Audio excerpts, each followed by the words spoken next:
So I'm telling this Gen X guy about how isolated I can feel and about how isolated a lot of my peers feel with work from home, with an economy that is sort of set up to keep us in our houses, to keep us from experiencing any sort of, hardship or whatever, and then double on top of that, you're looking down the barrel of a climate catastrophe.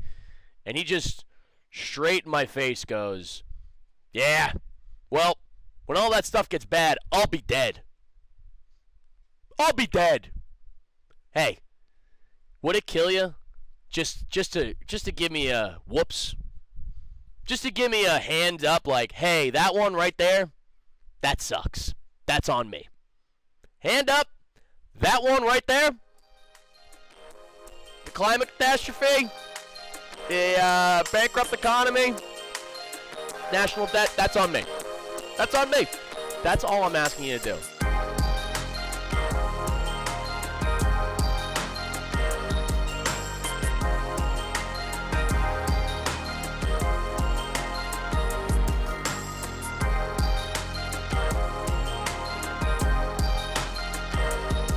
Oh yeah. Oh yeah. We're back. We're doing another solo pod. I've been doing this a lot, unironically, with my hands. So that means we had to do it. I've missed you guys. I've had a lot going on this week in terms of the turmoil that slips and slides through the cracks and crevices of my brain composition. So that's why I felt as though I needed to do a solo ep and just get a lot of stuff that was weighing on my absolute boulders for shoulders. Because you can't be supersetting every day with constant just the weight of the world on top of you and not talk to the folks, not talk to the people. But it's just good to be here. This is Station Identification. Of course, you're listening to Big Al's Grill ASMR. I am Alec Flynn, and I will be by myself with the headset on today. And you know it's legit when I'm throwing the hair back in the headset. Oh, yeah, we're in for a good one, folks. But yeah, this is coming to you live. It's June 1st right now. So the summer is just about here. I'm going into the summer of my 28th year. God, do I feel old. Also, don't mind the witch doctor background behind me. The little sex swing operation. This background is from an old roommate. And I'm trying to get out of my own place right now. I need to get my own spot. I've been looking at a lot of interesting tiling and backsplashes on the internet that I'd like to try out myself. One of my goals for this year was to take a furniture building class, and I would like to put that to good use at some point or another. Either that or Spanish. Could you just imagine a guy like me getting up in like San Diego or Sacramento or somewhere where I can just speak freely to my amigos? See, even the way I said freely, yeah, that's bad. I gotta relax on that. But I feel like things are picking up. I feel like things are kind of starting to get the motion going. And I'm taking an acting class in a week and a half. That'll be really fun. I just do too many of these self-tapes where I go in there thinking, "Oh, dude, I got this. Guy, I got enough charisma for the both of us. I'm ready to rock." And then I do it, and I don't hear back, and I go, that sucks, considering somebody I know definitely vouched for me to get me this self-tape, and I blew it. So that's what I'm doing. I'm also kind of dating somebody, which is nice. And if you've been listening to the pod for a while, even going back to the second episode, you know that I'm a summertime lover. There's something that just truly revs my engines, gets my pistons firing, like sunsets on the beach, like a nice pizza and a walk at 7:30 when it's still nice out.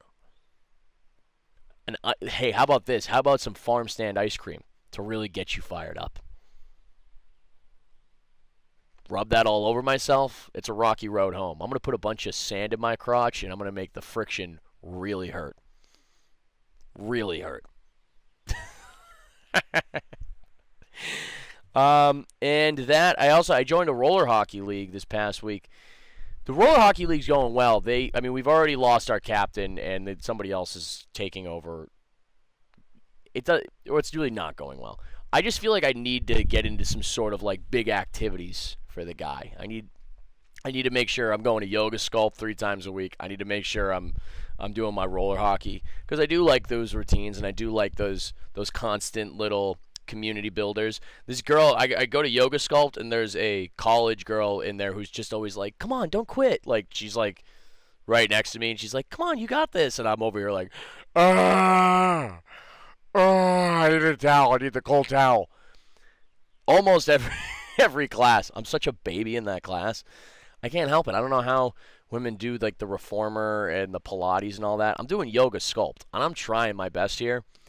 For the boys out there that are doing yoga sculpt, you know what I'm talking about. It is just an absolute sweat lodge. Thankfully, there are a couple dudes in there that are, covered head to toe in tattoos that are usually giving me words of encouragement like, "Yo, you got this, bro.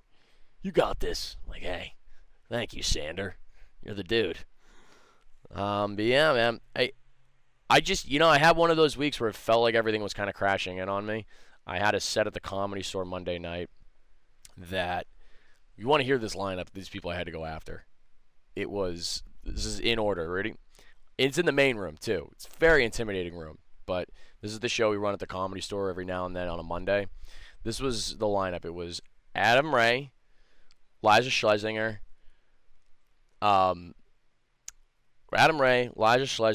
Whitney Cummings, I'm blanking, Felipe Esparza, Bobby Lee, Anthony Jeselnik, Frankie Quinones, and then I had to go. I was shitting a brick for a little bit up there. I give myself like a B- on the set, but thankfully afterwards, the booker came up and she was, this is something I've been like fucking praying, hoping would happen. The booker finally came up and she was like, "Hey, like, if you want to do come by for potluck, we want to see if we can get you in development." And I'm like, "Yes, dude. If I can just get in development at the store and I can just get regular store spots, that would be really big for me." Because at the end of the day, like, as many times as I can do like a bar show or a local LA show or even like a Don't Tell, those secret shows that they have all around the country, that's not really the same as a comedy club. A comedy club in like LA is what you're doing is getting people who are on vacation. All right, so you are actually getting like a real smattering of the American populace, which is good and bad. Sometimes, if you're living your life so squarely in LA, you're taking a lot of inspiration from your day-to-day life, and maybe sometimes your references are just right over the head. However, the best comics are getting molded and shaped in those rooms at the Comedy Store, which is very, very cool and something I want to be a part of. I think that's the next step, to be a guy. Like, it's just such a cool thing, and there's so many great comics that I respect that are past there, and they're even in development, but hopefully that's me, man. I've been having some really good sets this week. So today, I'm recording this on Sunday, June 1st, and I'm going to go to potluck tonight and see if I can just get up and do that 3 minutes that they want me to do. And if I do well, then, hopefully things start percolating. I'm just really hoping. And the fact that you guys even support and listen to this, I think puts a ton of wind underneath my sails and makes me really happy. Or not makes me really happy, but just,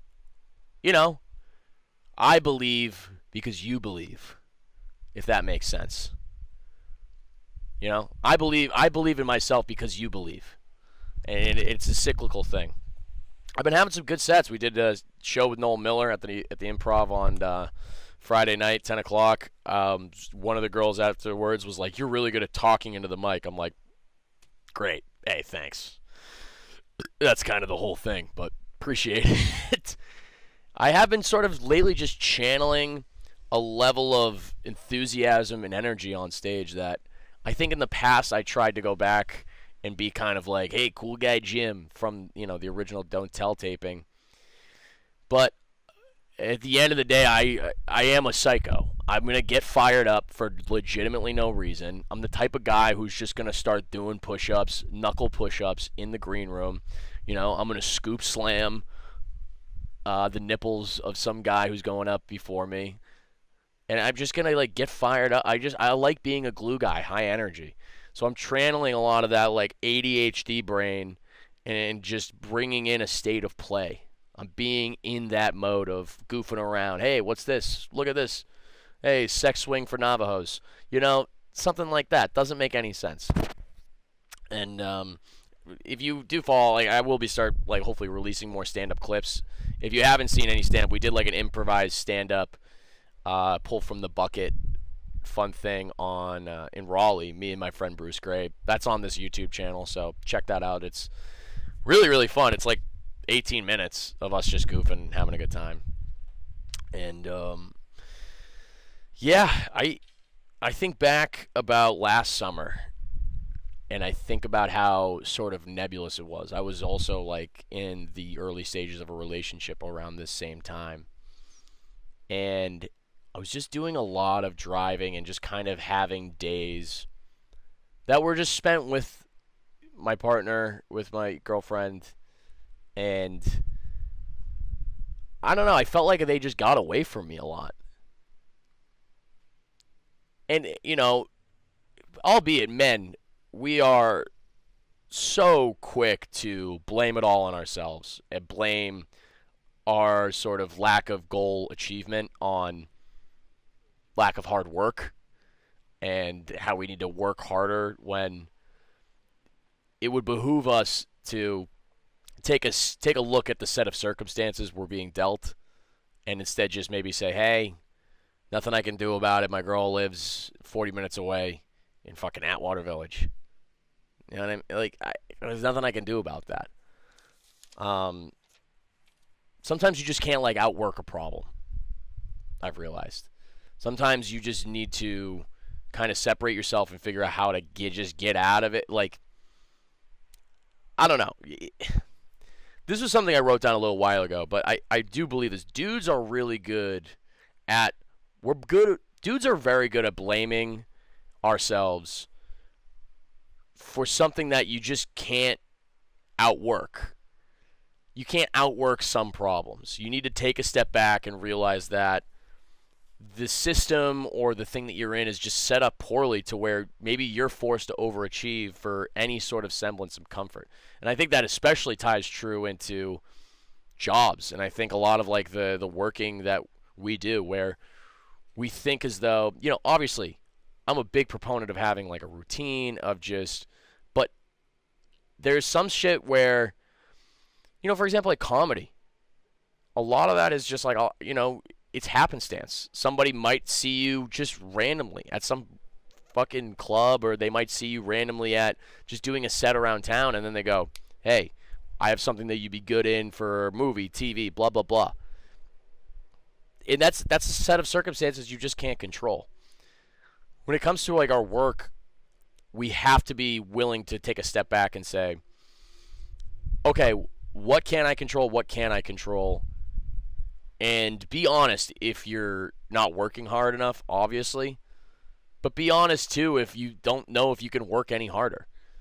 When I worked corporate, there would just be days where I would beat myself up that I didn't work hard enough at the thing that I was doing. But at the end of the day, when I would really sit there and mope, maybe mope is the right word, but reflect, I reasoned and I understood that I couldn't work harder because I fucking hated it. I hated what I was doing. I was miserable. And I know plenty of people that aren't miserable in their jobs. And I think that, the hard work stems from a sense of enjoyment. So, yeah, I don't know. Maybe this is kind of an aside, but I have just been thinking a lot about that. And I this summer I'm really making sure that I'm seeking out joy, but keeping a lot of like my same routines and keeping a lot of things that have, helped me be successful, while still seeking out the community here and seeking out just fun and play. Like, I mean, you guys are, if you listen to last episode with Jared and Catherine, we did a field trip. We just had a field trip down to Manhattan Beach and just got fucked up for no reason. You need stuff like that, and that's the shit you live for, isn't it? So, yeah, I have a couple things I did want to touch on in terms of serious topics. I don't know if anybody else is noticing this. Stop showing me AI. Stop. If you repost AI, you're getting the unfollow. I hate to say it, but I just don't need your slop. It's not art. It's not good. And it's not cute. Oh, hey, look, it's baby Theo Von. What? Hey, we got other shit going on. Huh? You're trying to like, baby Theo, this is so cute. Are you 59? How old are you? It like blows my mind what people just it's filling into my brain nonstop. It is the continuous invasion of slop into my day-to-day. It's slop protein bowls. It's slop clothing that is just nonstop in my feed. It is slop AI art. Stop with the slop. I've had enough. I know I'm a little piggy and I like to but I'm full. Take your slop. I don't need the slop and the gruel, please. And like that's, I read this wonderful article from Emma Goldberg about, and she said it perfectly. It is, a steady stream of slop invades us. A steady stream of mindless slop slowly invades us. I think she hits on so many great points about like how our day-to-day life is being invaded by this. But the thing that I think really gets me upset about the AI slop is how, as artists, we are in need. As artists, we need to use social media and these algorithms to promote the things that we create. And again, I'm using the word artist. I'm a clown, you know. But for people that, you know, for example, are graphic designers.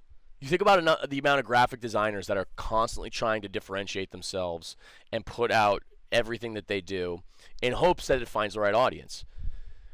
Now we're not even competing with human beings anymore. We have to compete with machines. Machines that are specifically generated and given prompts for the lowest common denominator, for stuff that just doesn't, it's not good. What AI is doing is continuing the homogenation of society where everybody's going to look the same. Everybody's going to have the same takes. Trends are going to go like this. No one's going to be able to sit down and be inside of a goddamn artistic moment. We can't sit down. Do you remember the Hawk Tuah girl? That feels like it was a decade ago. And now here I you're probably just like, I was too young to be the Hawk Tuah girl. Guys, it's 2025. Emma Goldberg writes this in her article. Slop, by the way. She's like, if I was to describe slop describes an aesthetic that is eerily non-human and makes people feel as if they're losing their grip on reality. It evacuates your belief in the realness of yourself and other people. This is great. One study from the MIT Media Lab examining the brain activity of 55 students found that those completing tasks using ChatGPT had significantly reduced levels of attention.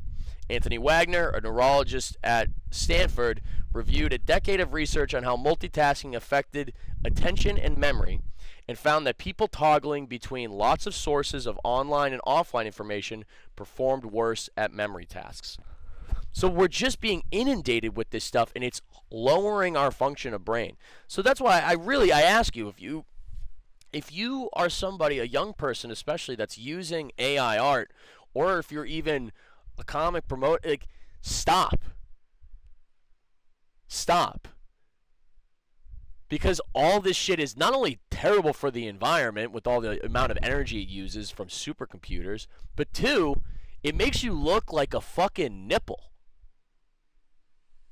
Do you get it? You're a spoon. What's a spoon? It's a cross between a nipple and a dork. You're being a spoon. Okay? If you post another AI artwork to promote your comedy show, go get a spoon and literally eat my ass. Or ask AI to do it. How about that? Golly, man, it's killing me. What are we doing? You go to a coffee shop every day. Ask the person that works there to create something great with their degree in graphic design and art history. $50. It wouldn't kill you. Keep the community alive. Reinvest.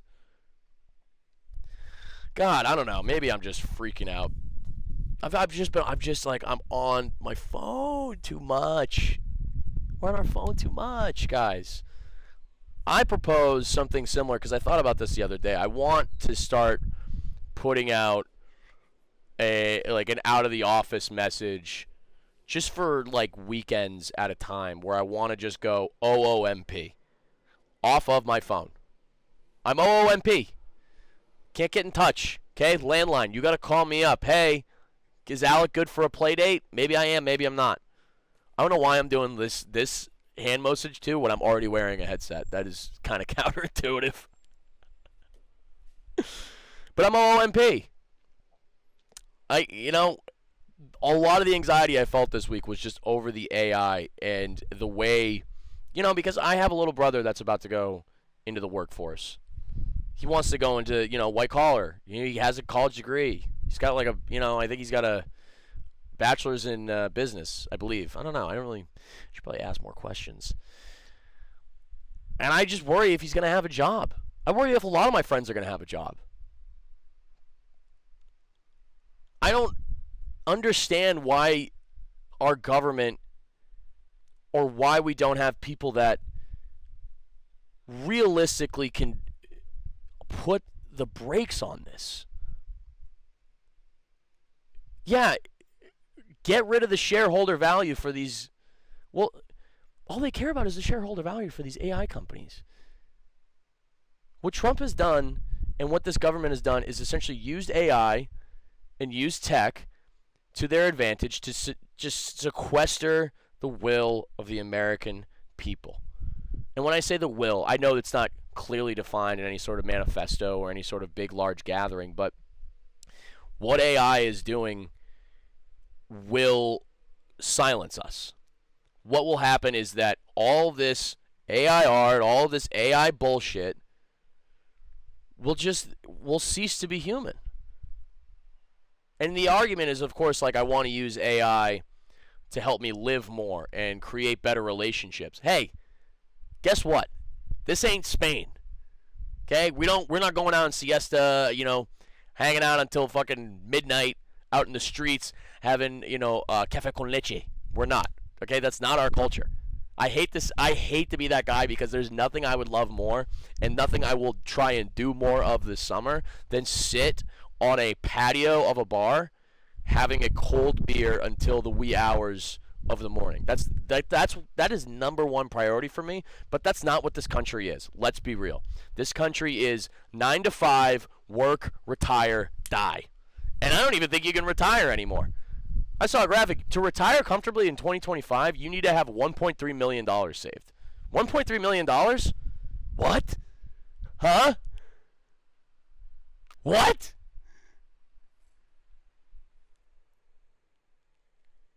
I'm fucked.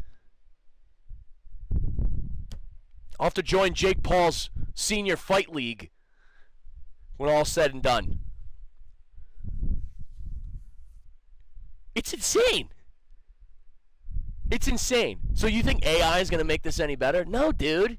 They're going to come from the pension now.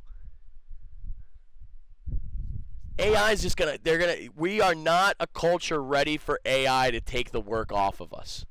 We are a culture of people that scream at you if they don't feel like you're doing their fair share. We're a culture that yells at single mothers holding down 2 jobs and says, yeah, sorry, should be fiscally responsible.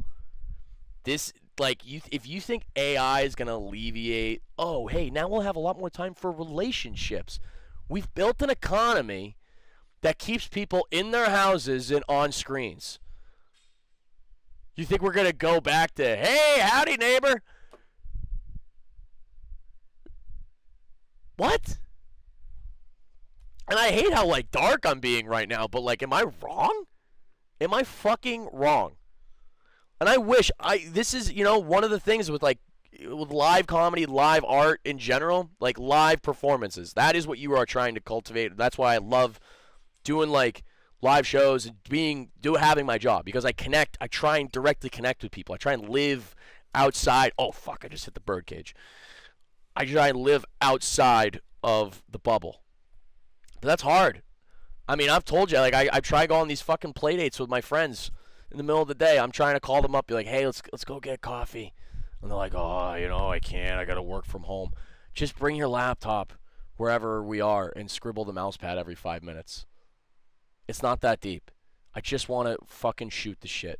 I just want to hang out with my friend, and I want to name different random NFL players. That's all I want to do, but everybody's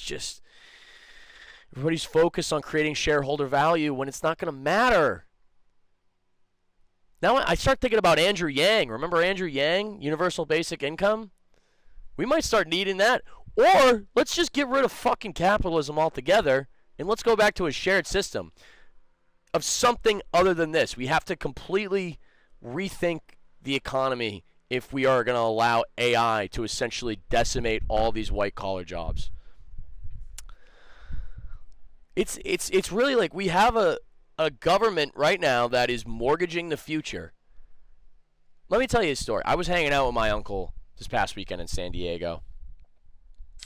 And this is what I love about my uncle, 40 years old, wife, no kids. You got to get yourself a 40-year-old uncle with no kids. Because you just, 10 o'clock at night, like, hey, you up? He's like, yeah. He's like, what? I'm going to make rigatoni. He just made rigatoni for me. It was like awesome. And we had beers and just ate pasta. What a legend. When you have a 40-year-old uncle who's got money, successful, doing his thing, he treats you real well. And he treats you like a little bro. And that's where I want to be. Sometimes I just want to be a little bro. I know I'm big bro most of the time. I'm dressed like big bro. But I want to be a little bro a little bit here and there. His buddy from Brockton came, visited us, and we all went out. So his buddy's also like just got a newborn. He's got a wife. And man, there's something about just Boston guys telling you a story that makes you, because we really do. People from New England, we have hearts of gold, but we are innately like very trash. Like we're storytellers through and through. This guy's telling me a story, not even a story. He's pretty much telling me like his life story. As I was telling him, like, oh yeah, I'm dating this girl now. I really like her. And he goes, brother, I was your age, okay? The picture this, 25 years old. I got a UPS route around Boston. I'm banging MILFs every day, okay? I got one wife in Newton, a mother of 3. She's doing splits on my cock. It's crazy. I'm like, okay, nice. And he goes, then I go on Match.com, dude. I'm living at home. I went on fucking Match.com. I meet the first girl I go on a date with. Love of my life. I know. I'm like, I always wanted a nurse. I got a nurse now. Treating me well. It's just everything I've always wanted. But I wasn't ready to change. That's the thing. When you're dating your person, the person that wants more from you to be the best version of yourself that they know you can be, that's when you got to stick with it. But I wasn't ready. I wasn't ready for that. I was partying, dude. I love to party. Listen, I loved coke. I was like, I can tell. And he goes, he's like, so we separate a little bit. We're dating different people. I'm dating an Asian girl. Very nice. And I'm like, okay, great. He goes, but we came back together when I realized I wanted to be the best version of myself. Because that's what she required of me. Because she knew that I could be there. And she was willing to help me get there with all of her love. So that's what you got to remember when you're dating, brother. Be with somebody that makes you the best version of yourself. And I was like, yes. Not only yes, fuck yes. That's what I love to hear. There's nothing like a good story about a man who finds his person and they make them the best version of themselves. And I've been listen. I want somebody just like that. I want somebody that could be like, I'll be telling a story, be like, hey, first time I met her, blew me away. Nipple rings. That's how I'll be talking to my nephews. And though I realized, when I was doing blow, I was like, dude, what am I doing right now? I miss my girlfriend. So I was hanging out with him, and that was really fun. And the point I was talking about mortgaging the future, we met another one of my uncle's friends. This guy was like Gen X. And I'm starting to develop a lot of contempt for Gen X because a lot of the guys, or just people, the Gen X people that I know, like, you are boomers too. You have the same boomer mindset. We get lunch, we're hanging out, and I'm telling him about how isolated I feel and how isolated a lot of my colleagues feel.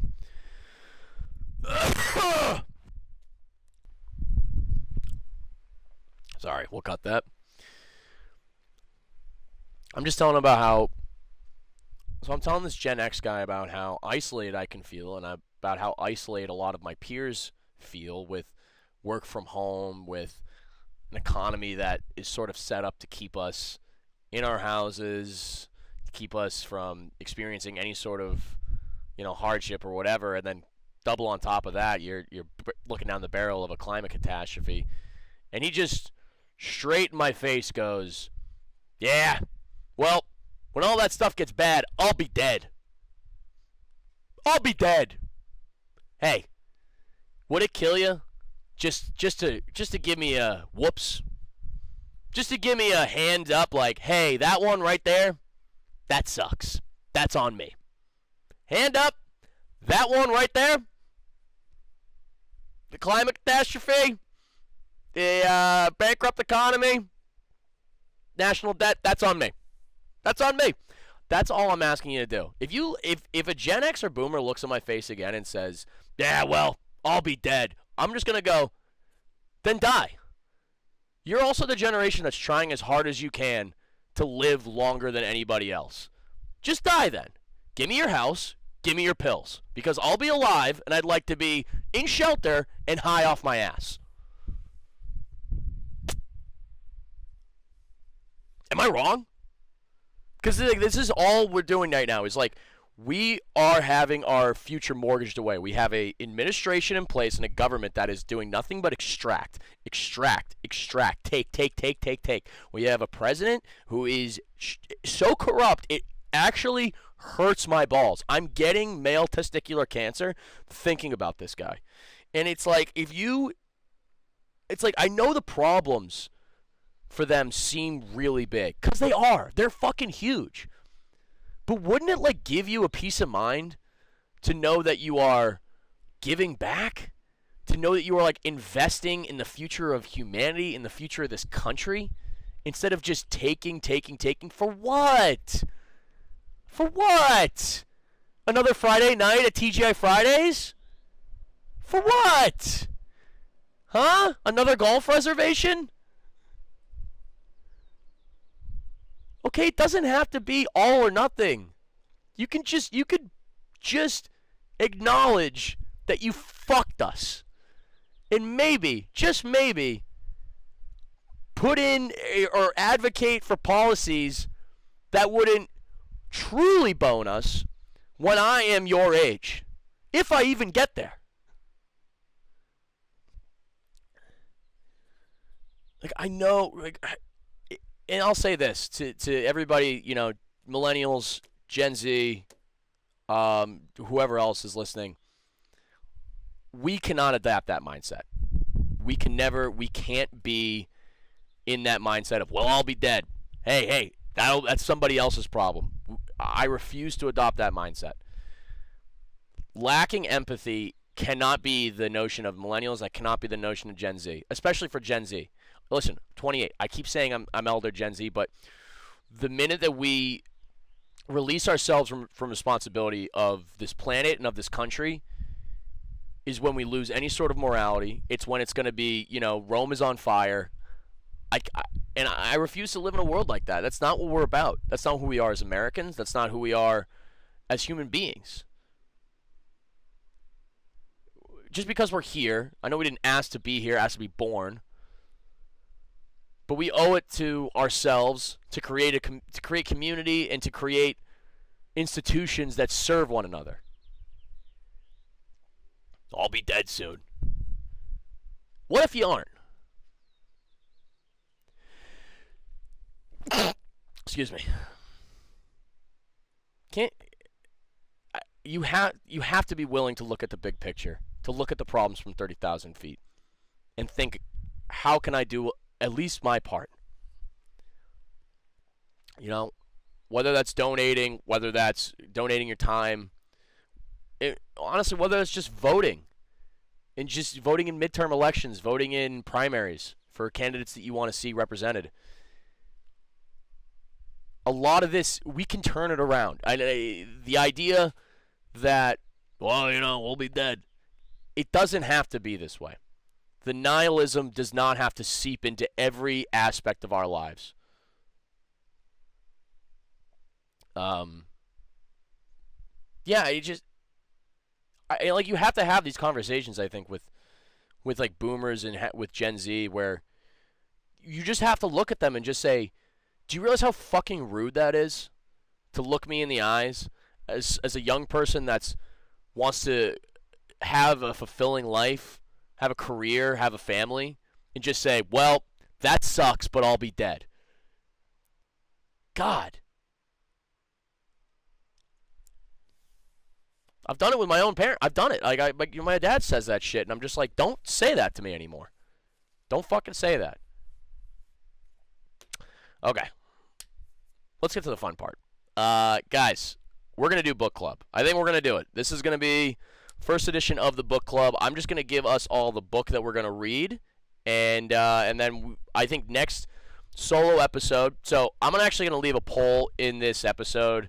Comment below or just respond to the poll how you guys think the book club should be run. Because I have two ways. Number one, we could do a live Zoom call where we invite everybody in the book club.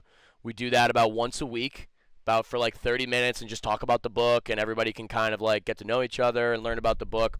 Or I could just kind of recap the book and what I've already read on solo episodes, and we'll start doing those every 2 weeks. So two guest episodes and then a solo episode.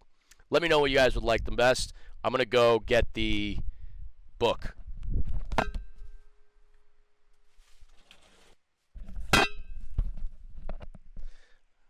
So we are going to be doing Leaving the Atocha Station by Ben Lerner.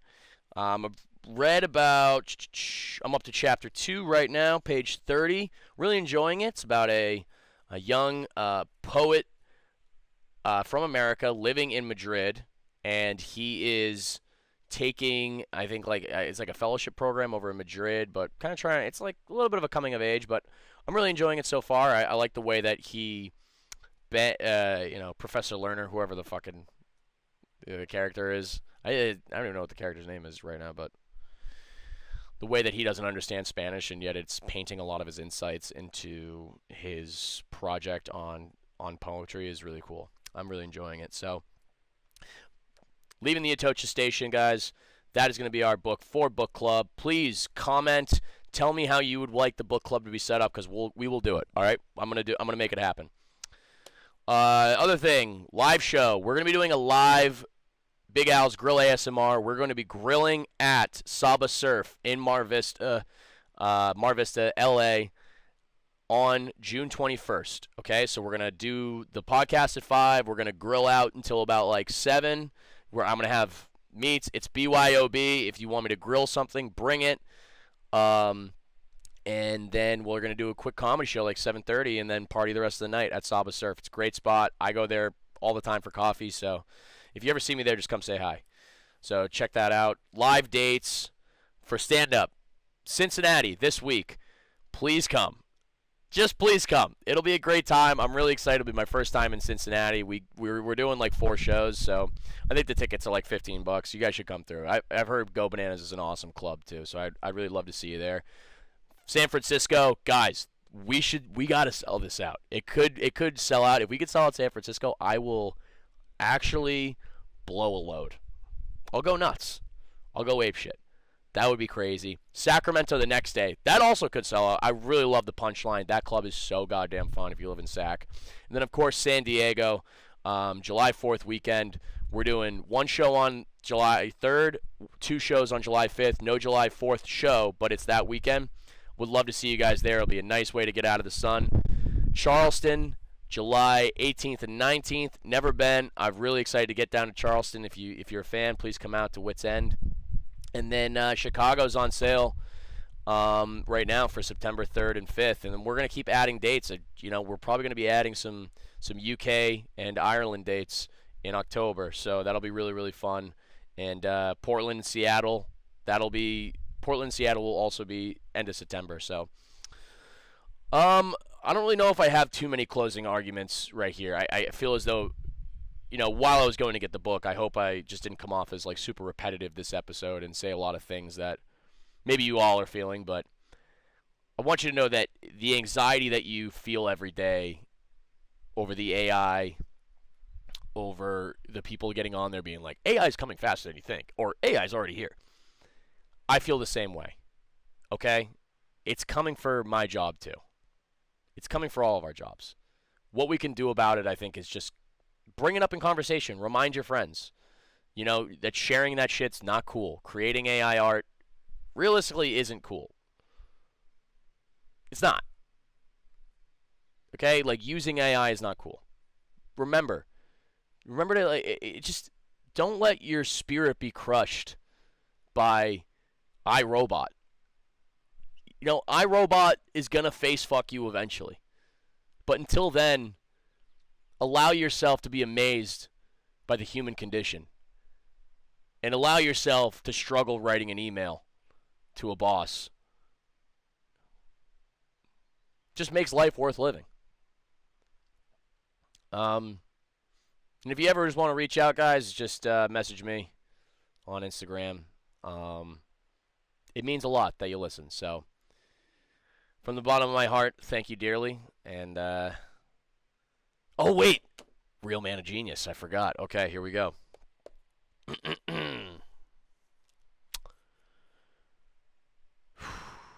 Here we go. Real Man of Genius. Here's to you, gay guy at that bar in... Let me do that one more time. Real Man of Genius. Here's to you, rich gay guy at Hercules 101 in Manhattan Beach. Rich gay guy at Hercules 101 in Manhattan Beach. You absolutely sidetracked this date that I was on about 6 months ago and continuously asked me if I would come live at your place. I just kept saying no. You kept telling me about how you had a stable of boys living at your place because you needed to quote-unquote domesticate them. I'm going to call the cops. You then just moseyed your way into my booth with the date that I was on and just continued to just look and be like, you have wonderful eyes. Yeah, bitch, I know. And I can only imagine that you do that to a lot of young men that come in there with dates and just pretty much harass them until they ask you to leave. So here's to you, gay guy at Hercules 101. You are this week's Real Man of Genius. Real Man of Genius. Good thing I didn't forget that. All right, guys. I love you dearly. See you out on the road.